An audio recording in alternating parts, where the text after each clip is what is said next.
Easter Sunday, April 1, 1945. Dawn breaks over the East China Sea as the largest amphibious assault of the Pacific War unfolds. More than 1,300 ships converge on Okinawa, a Japanese island just 340 miles south of the home islands. Aboard landing craft and transport vessels, 183,000 American troops prepare to storm beaches that, inexplicably, appear undefended. The men of the U.S. 10th Army, commanded by Lieutenant General Simon Bolivar Buckner, Jr., brace for the hell they've come to expect in Pacific Island warfare.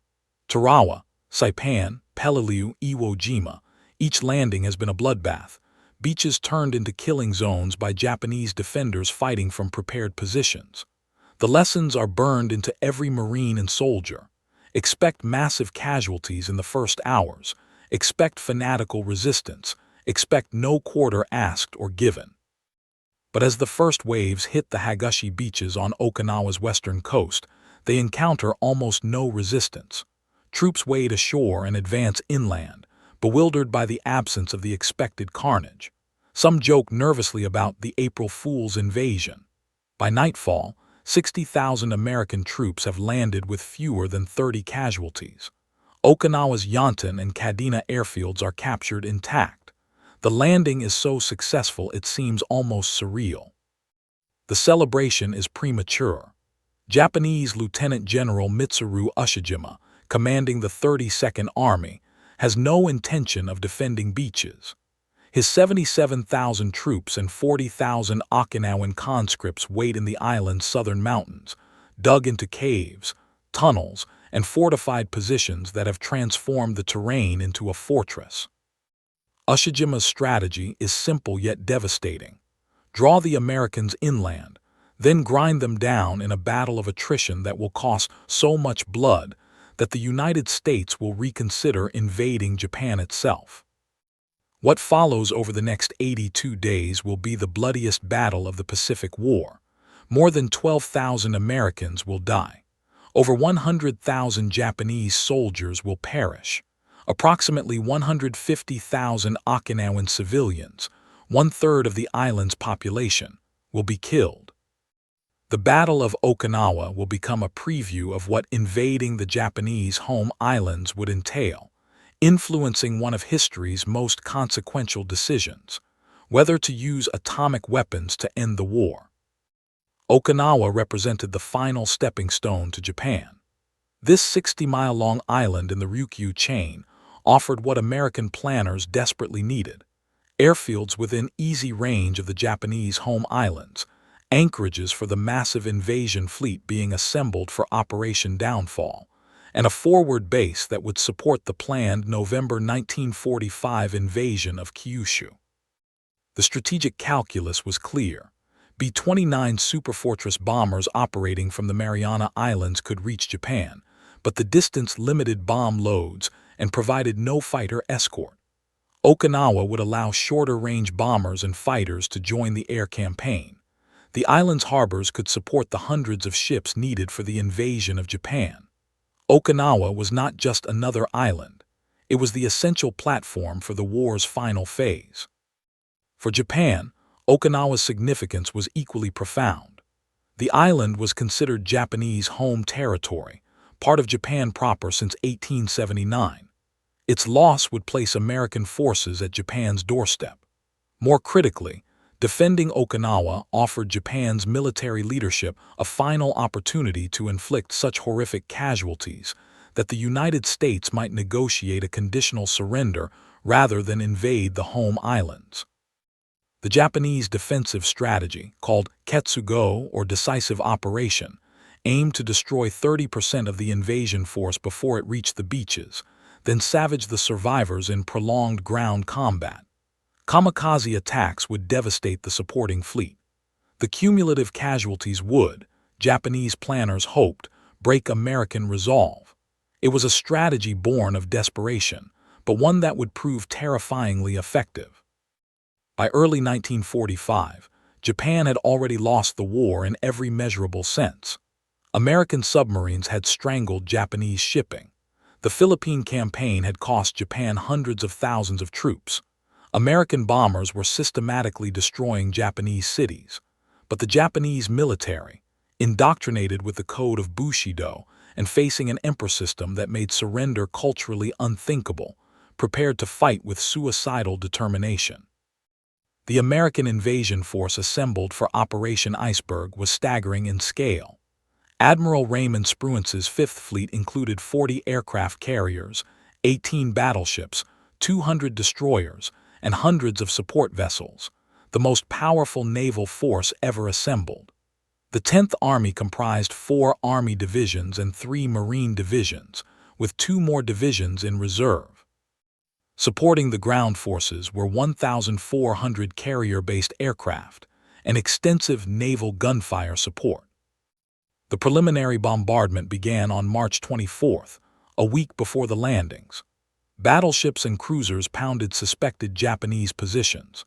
Carrier aircraft struck airfields and military installations throughout the Ryukyu Islands. The British Pacific Fleet, operating as Task Force 57, struck airfields on Sakishima Islands to prevent Japanese aircraft from interfering with the invasion. On March 26th, the 77th Infantry Division executed a diversionary landing on the Kurama Islands, 16 miles west of Okinawa.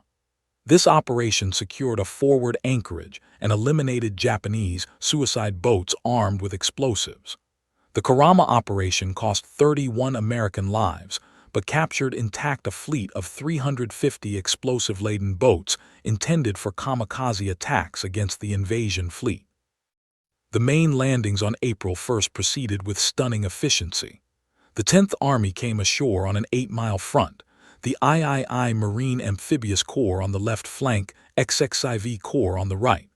By nightfall, the beachhead was 4 miles deep and 9 miles wide.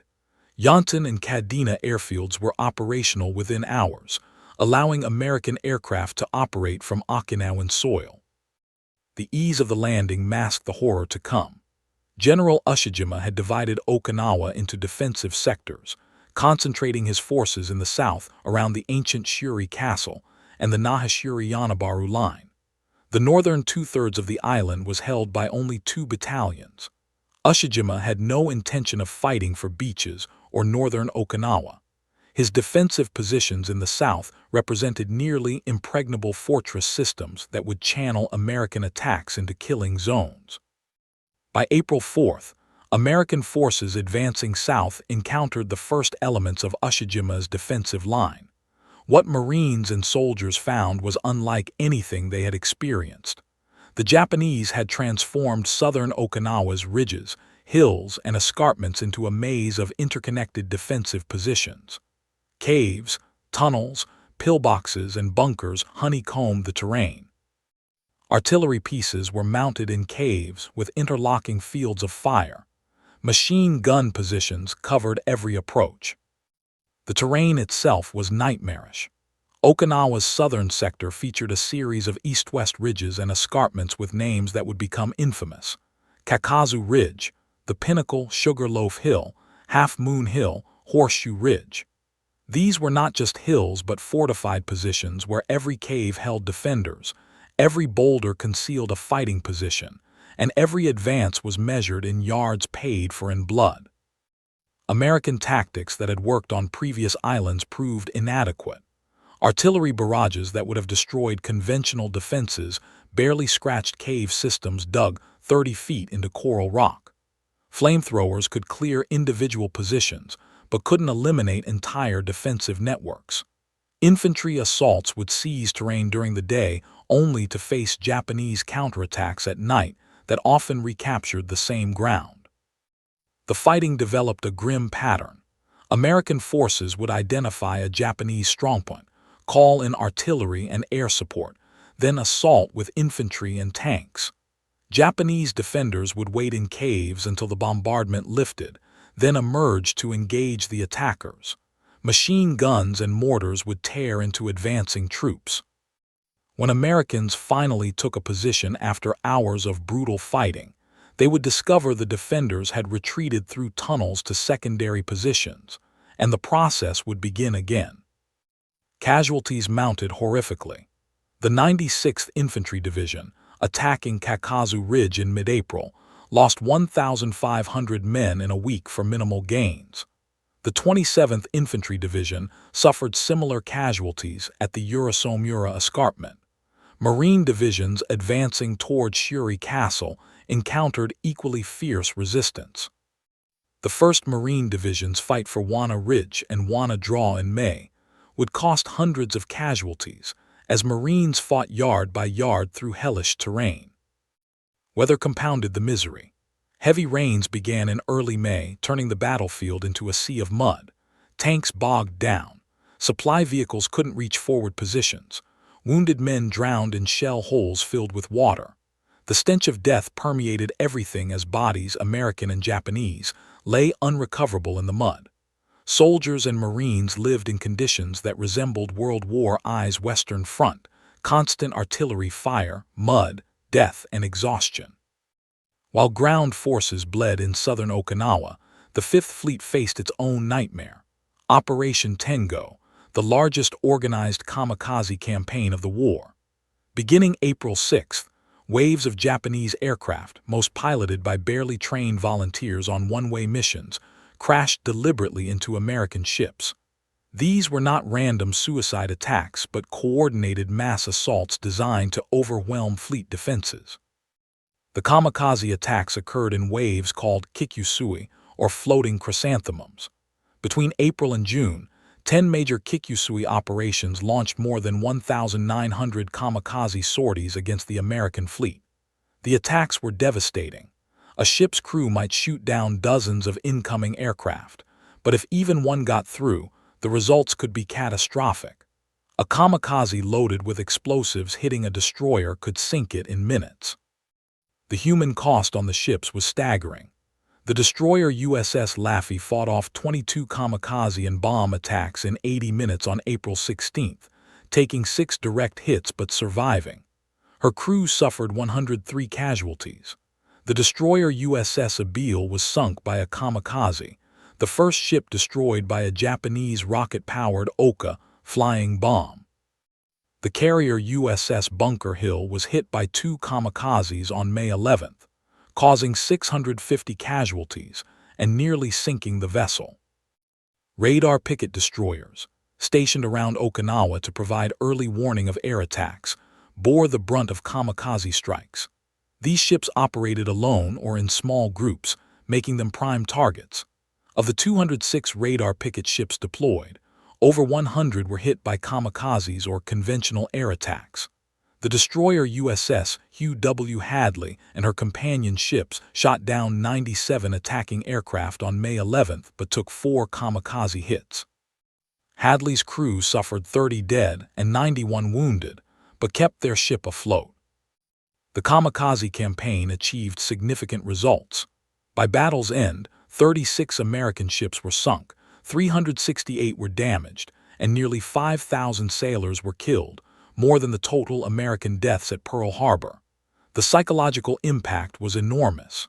Sailors endured weeks of constant alert, knowing that at any moment a suicide plane might crash through the combat air patrol and hit their ship. The strain broke many men. Combat fatigue among fleet sailors reached unprecedented levels. The largest kamikaze operation targeted the battleship Yamato, dispatched on a one-way suicide mission with 9 escorts on April 7th. American submarines detected the force, and carrier aircraft swarmed the ships in the East China Sea. Over 2 hours, American planes hit Yamato with at least 11 torpedoes and 6 bombs. The world's largest battleship capsized and exploded, taking 2,498 men to the bottom. It was a futile gesture that exemplified Japan's desperation. Combat on Okinawa exceeded previous Pacific battles in intensity and duration. Unlike Iwo Jima, which lasted 36 days, or Saipan at 25 days, Okinawa dragged on for nearly 3 months. The sustained combat created unprecedented stress on American forces. Psychiatric casualties, men who simply could not continue functioning under the constant strain, reached epidemic levels.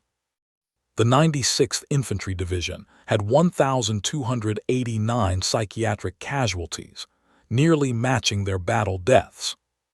Ernie Pyle, America's most beloved war correspondent, came to Okinawa after covering the European War.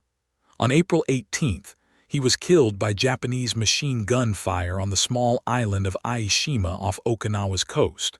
His death symbolized the battle's indiscriminate lethality. Generals and privates, correspondents and chaplains, no rank or role provided immunity from Okinawa's violence. Individual acts of heroism were commonplace, yet no less remarkable. Private First Class Desmond Doss, a Seventh-day Adventist conscientious objector who refused to carry a weapon, served as a medic with the 77th Infantry Division. During the fight for the Mita Escarpment, Doss single-handedly lowered 75 wounded men down a 400-foot cliff face under enemy fire, saving their lives. He later became the first conscientious objector to receive the Medal of Honor. The Okinawan civilian population suffered catastrophically. Caught between two armies, subjected to Japanese propaganda claiming Americans would commit atrocities, and often forced into military service or used as human shields, civilians died in appalling numbers. Many committed suicide rather than surrender, pushed to this by Japanese military authorities or indoctrinated to fear American capture. The mass suicides at Mabuni, where hundreds of Okinawans threw themselves from cliffs, represented one of the war's most tragic episodes. Japanese forces conscripted thousands of Okinawan civilians, including teenagers, into militia units called Blood and Iron Student Corps. These poorly armed, barely trained young men and women were sent into combat against American forces. Most died quickly. The conscription of civilians blurred the distinction between combatants and non-combatants, contributing to the civilian death toll and presenting American forces with terrible moral dilemmas. Lieutenant General Simon Buckner, commanding the 10th Army, faced mounting criticism for his methodical, frontal assault strategy. Some argued for amphibious end runs around Japanese positions, but Buckner feared such operations would leave American forces vulnerable to counterattack. His decision to grind forward cost lives but ensured steady progress. On June 18th, 4 days before the battle's end, Buckner was killed by Japanese artillery fire while observing frontline positions, the highest-ranking American officer killed by enemy fire during the war. By late May, the Shuri Line was cracking. American forces had finally battered their way through the outer defenses. On May 29th, Marines entered the ruins of Shuri Castle, raising the Confederate battle flag of the 1st Marine Division in a controversial moment quickly replaced by the American flag. The fall of Shuri, however, did not end the battle. General Ushijima withdrew his remaining forces to the Kiin Peninsula at Okinawa's southern tip, where fighting would continue for another 3 weeks. The final Japanese defensive positions around Hill 89 and Hill 95 near Mabuni featured the same characteristics as Shuri: caves, tunnels, and fanatical defenders. American forces had to eliminate each position individually. Flamethrowers, demolitions, and close combat cleared the caves one by one. Some Japanese soldiers chose suicide over surrender. Others fought until killed. A few, their faith in victory finally broken, surrendered, a rare occurrence for Japanese soldiers indoctrinated to fight to the death. On June 18th, Major General Roy Geiger, commanding the 10th Army after Buckner's death, declared organized resistance had ended. Small-scale fighting continued for several more days. On June 22nd, General Ushijima and his Chief of Staff, Lieutenant General Isamu Cho, committed ritual suicide in their cave headquarters as American forces closed in. With their deaths, the Battle of Okinawa officially ended. The final casualty count was staggering and remains contested. American forces suffered approximately 12,520 killed or missing, and 38,916 wounded in ground combat. Naval losses added nearly 5,000 killed and thousands more wounded. Combat fatigue casualties approached 26,000. Total American casualties exceeded 82,000, roughly 35% of the ground combat force, making Okinawa proportionally one of the costliest American battles of the entire war. Japanese losses were catastrophic. Of the approximately 117,000 Japanese military personnel on Okinawa, over 94% were killed. Only about 7,400 Japanese soldiers surrendered, a historically high number that still represented just a tiny fraction of the defending force. The cultural and military indoctrination that made surrender shameful meant most Japanese soldiers fought to the death, even when their position was hopeless. The Okinawan civilian death toll remains difficult to determine precisely. Estimates range from 100,000 to 150,000, between 1/4 and 1/3 of the island's pre-war population of approximately 450,000. Many were killed by American bombardment, caught in crossfire, or killed by Japanese forces who considered them security risks or forced them into suicide.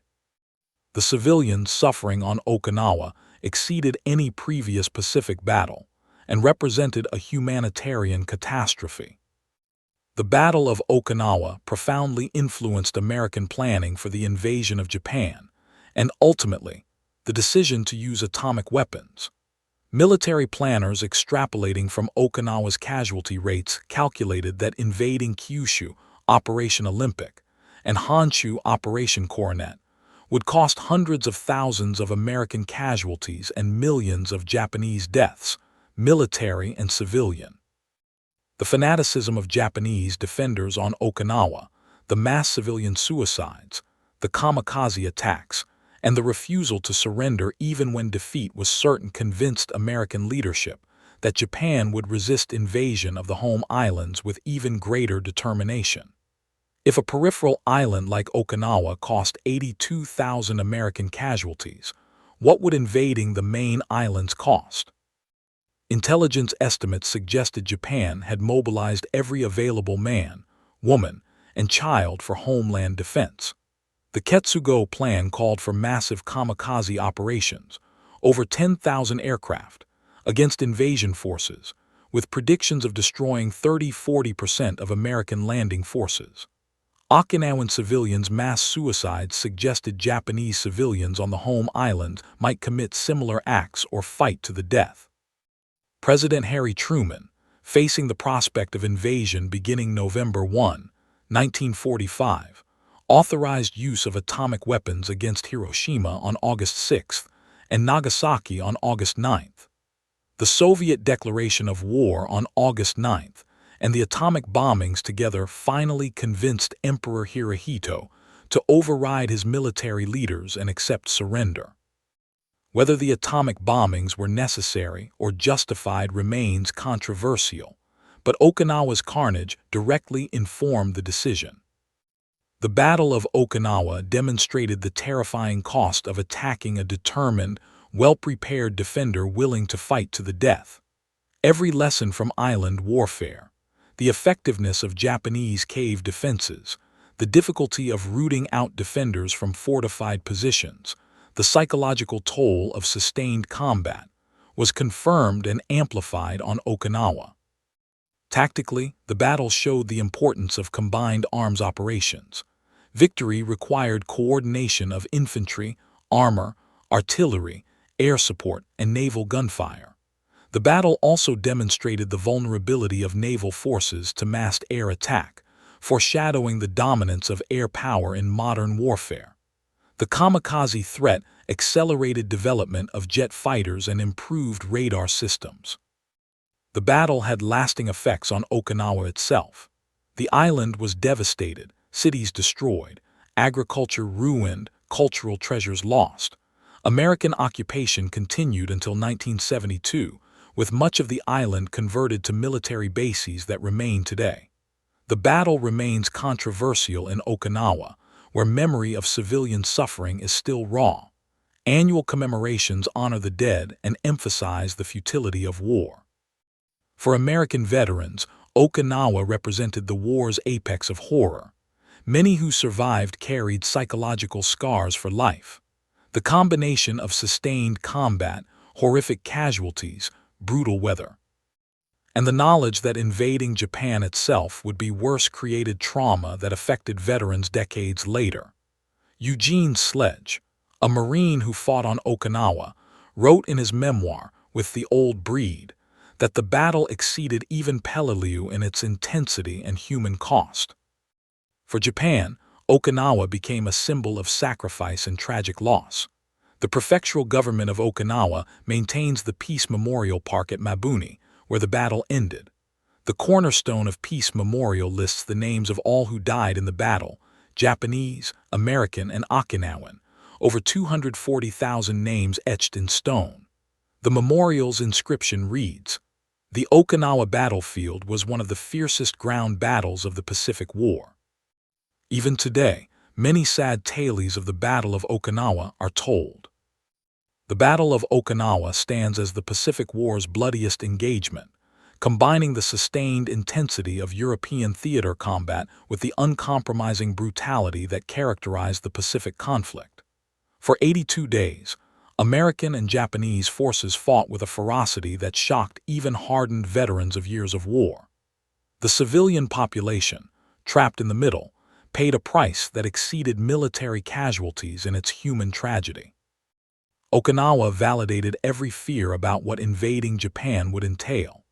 The unwillingness of Japanese forces to surrender, the effectiveness of their defensive tactics, the willingness to employ suicide attacks both individual and organized, all suggested that conquest of the home islands would require similar battles multiplied across Kyushu and Honshu. The casualty projections were so horrific they influenced strategic decisions that changed history. The battle's legacy extends beyond World War II. Okinawa demonstrated the terrible cost of total war, where civilian and military deaths merge into a single tragedy. It showed the extremes to which human beings will go when convinced their cause is just or surrender is impossible. The mass civilian deaths, whether from American firepower or Japanese coercion, raised moral questions that remain relevant in modern conflicts. For those who fought there, Okinawa was hell on earth. Eugene Sledge wrote, "The battle was the closest thing to hell I can imagine." Marine Corps General Oliver P. Smith, who commanded a regiment on Okinawa, later stated, "Okinawa was the most savage, the most brutal battle I experienced in my 40 years as a Marine." These were men who had seen the worst of war calling Okinawa the worst. In the end, the Battle of Okinawa achieved its strategic objective, providing a forward base for operations against Japan, but at a cost that shocked American leadership and influenced the decision to seek Japan's surrender through atomic weapons rather than invasion. Whether this was the correct choice remains debated, but the influence of Okinawa's carnage on that decision is undeniable. The battle ended on June 22, 1945, but its consequences echoed through the remaining months of the war and beyond. The lessons learned, the casualties suffered, and the horrors witnessed shaped post-war military doctrine, influenced the atomic bomb decision, and left scars on survivors and their families that lasted generations. Okinawa was not just the bloodiest battle of the Pacific War. It was a preview of what total war means when two modern nations commit fully to each other's destruction, and a warning about the human cost when war knows no limits.